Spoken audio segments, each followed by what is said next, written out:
दोस्तों नमस्कार, मैं हूं अमरनाथ और आप सभी देख रहे हैं द्वावा व्लॉग।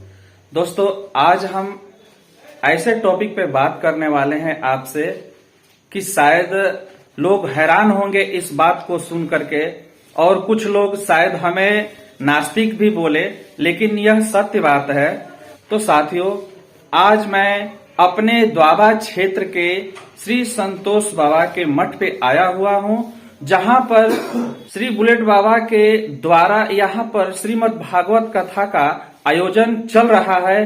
तो मैं आज उनके सामने खड़ा हूं, जैसा कि आप देख रहे हैं अपने आश्रम में बैठे हुए हैं बाबा जी।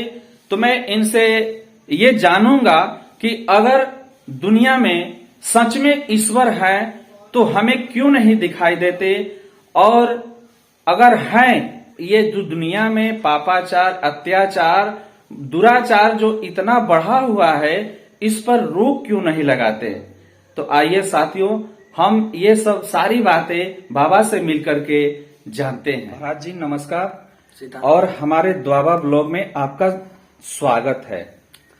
महाराज जी, कुछ लोगों का ऐसा कहना है और आपसे ये जानना चाहते हैं कि क्या इस दुनिया में, इस ब्रह्मांड में ईश्वर हैं? अगर हैं तो हमें क्यों नहीं दिखाई देते, और ये जो दुनिया में पापाचार, अत्याचार, दुराचार बढ़ा हुआ है, इस पर रोक क्यों नहीं लगाते। मैं यह आपसे जानना चाहूंगा, और हमारे चैनल के माध्यम से हमारे दर्शकों को बताइए। सीताराम। अवध धाम से हम बुलेट बाबा जी महाराज। देखिए, आप सबका बहुत बहुत धन्यवाद जो इस चैनल के माध्यम से सब देख रहे हैं। सबसे बड़ी बात तो यह है कि यहां ईश्वर है कि नहीं है, सबसे सोचने लायक बात है। देखिए, ईश्वर के बिना यह सृष्टि नहीं चल सकती। ईश्वर सदैव है, था और रहेगा भी। अब हमें दिखाई क्यों नहीं देता ईश्वर? गोपियों के चीर हरण का कथा आता है श्रीमद् भागवत में कि भगवान गोपियों के चीर चुराया करते थे, साड़ी चुराते थे, कपड़ा चुराते थे।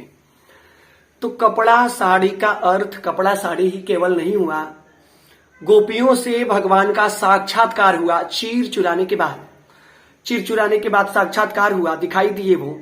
तो इसका मतलब ये है कि हम लोगों के पास आंखें तो मिली है देखने के लिए, लेकिन इन आंखों पर कुछ पर्दा लगा हुआ है, जैसे काम, क्रोध, मद, लोभ, ईर्ष्या, छल, कपट, दंभ, द्वेष, पाखंड, झूठ, अन्याय, फरेब, ये पर्दा लगे हुए हैं। और भगवान स्वयं से कहे हैं कि निर्मल मन जन सो मोहि पावा, मोहि कपट छल छिद्र न भावा। कपट करने वाले, छल करने वाले, ये सब मुझे पसंद नहीं है। तो परमात्मा का अगर साक्षात्कार हम चाहते हैं कि हमसे परमात्मा का साक्षात्कार हो जाए, तो कहा जाता है कि अपना दोनों आंख फोड़ लेने से हम सूरदास नहीं हो जाएंगे, करताल बजा देने से हम मीरा नहीं बन जाएंगे। ये गुरुजी हमारे कहते हैं कि सूर सुश्याम फिरे कनमांगत, बैपद सूर सुस्वाद कहाँ, पुनिताल मजीरा बजावत फिरे, मीरा मतवारी सिचाह कहाँ। श्री राम कथा बहुतों ने लिखी, तुलसी जैसी मर्याद कहाँ, और नरसिंह बसे प्रति खंभन में, सभी खंबे में भगवान है, पर काढ़न को प्रहलाद कहा।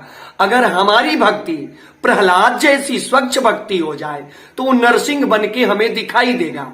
और हमारी भक्ति में अगर प्रहलाद वाला प्रेम नहीं मिला, मीरा वाला प्रेम नहीं मिला, गोस्वामी तुलसीदास जी वाला प्रेम नहीं मिला, तो ना तो हमारी रामायण सुप्रसिद्ध हो सकती है, ना तो हम सूरदास जी सुप्रसिद्ध हो सकते हैं सुर बन के, ना ही तो करताल बजा देने से मीरा हो सकते हैं, और ना ही तो डुप्लीकेट भक्ति दिखा देने से नरसिंह को प्रकट कर सकते हैं। तो ये अगर भगवान को हम प्रकट करना चाहते हैं तो इसके लिए सर्वप्रथम, जैसे रिश्तेदार को दरवाजे पर बुलाने के लिए दरवाजा को पूर्णतया साफ कर देना होता है चारों तरफ से, अगल बगल से, ठीक उसी प्रकार से ब्रह्म को अपने पास बुलाने के लिए, ब्रह्म से साक्षात्कार करने के लिए, ब्रह्म को अपने सहृदय में बसाने के लिए, उनसे बात करने के लिए वो सब कुछ करते हैं। भगवान कहा गया है कि बिनु पग चले सुने बिनु काना कर बिनु कर्म करे विधि नाना आनंद रहित सकल रस भोगी बिन बाण युवक ताबड़ जोगी। भगवान का आंख नहीं है देखता है, मुंह नहीं है बोलता है, जीवा नहीं हर चीजों का स्वादासन करता है, कान नहीं है सुनता है, पैर नहीं है बड़ा दूर तक चलता है, हाथ नहीं है हर कर्म करता है। तो भगवान निराकार भी है और कभी कभी वक्त पड़ने पर बांसुरी भी बजाता है, महाभारत का देखरेख भी करते हैं।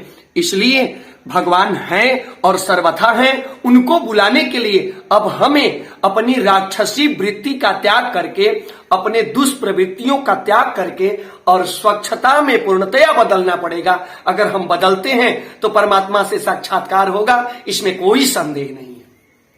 आप सबका अगला प्रश्न था कि ये पापाचार अत्याचार ये ईश्वर देखते हैं और समाप्त क्यों नहीं करते। देखिए, ईश्वर की बातों पर हमें विचार करने का कोई तात्पर्य नहीं है। सबही न चावत राम गोसाई नरना चतमर कटकी नाही।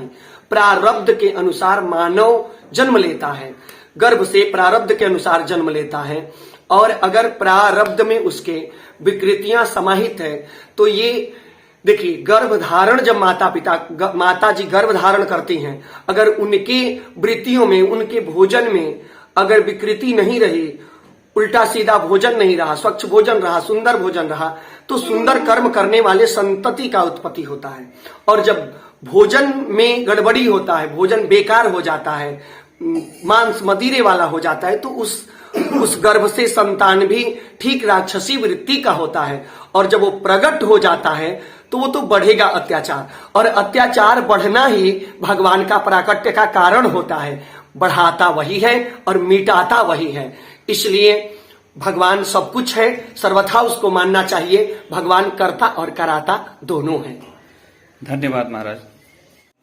दोस्तों, हमारे महाराज जी ने बहुत ही सुंदर शब्दों में ये समझाने की कोशिश की कि ईश्वर है, हमेशा रहे हैं और हमेशा रहेंगे, और सृष्टि का देख रेख बिना ईश्वर का नहीं हो सकता, और प्रारब्ध के अनुसार ही कोई कार्य होता है। तो दोस्तों, ऐसा आप अपने मन में विचार मत लाइए कि ईश्वर है या नहीं।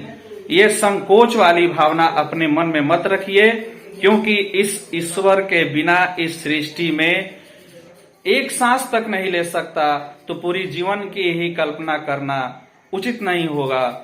और हमें उम्मीद है कि महाराज जी के द्वारा बताए हुए शब्दों को, इनके वचनों को आपको समझ में आ गया होगा। तो फिर हम आपसे मिलेंगे नेक्स्ट वीडियो में नई जानकारी के साथ, नई जगह पर। तब तक के लिए नमस्कार, प्रणाम, धन्यवाद।